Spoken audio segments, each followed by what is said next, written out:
Good morning, everybody.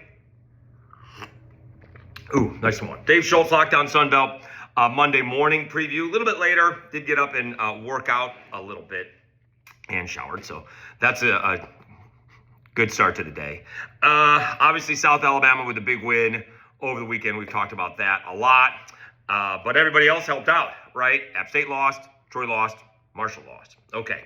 So big ball games today. You do have the big ball game is actually Marshall against South Alabama, and this is how big it is because Marshall wins. That'll bring South Alabama back to the pack.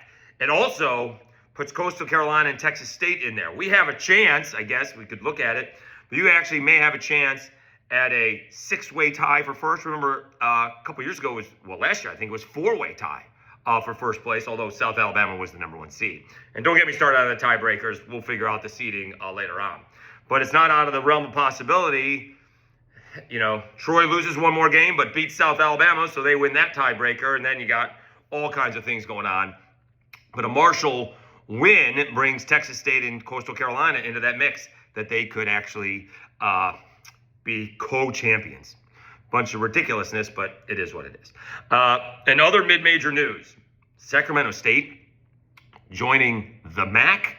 Northern Illinois is leaving, so they're going to do Sacramento State football only. Remember, last year when the whole Texas State and La Tech thing was going in, people were suggesting, I think, either Miami of Ohio or Ohio into the Sun Belt as football only, and we thought that was nuts, but at least they're somewhat in the neighborhood of Marshall and JMU.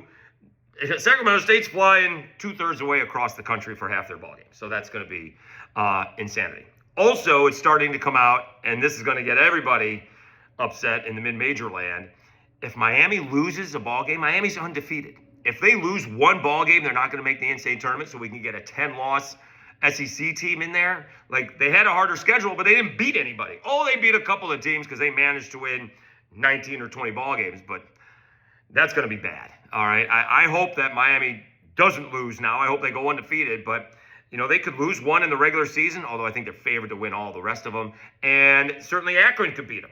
So in the tournament. So it would be a real shame if Miami, with a weak schedule admittedly, doesn't get in for winning almost all of their games, and a power team gets in there because they won 2/3 of their games against tougher competition. I'm not buying that. All right.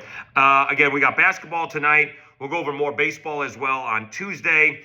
Thanks very much for tuning in. Please go subscribe at Lockdown Sunbelt over on YouTube. Have a great Monday, everybody. We'll talk to you again on Tuesday.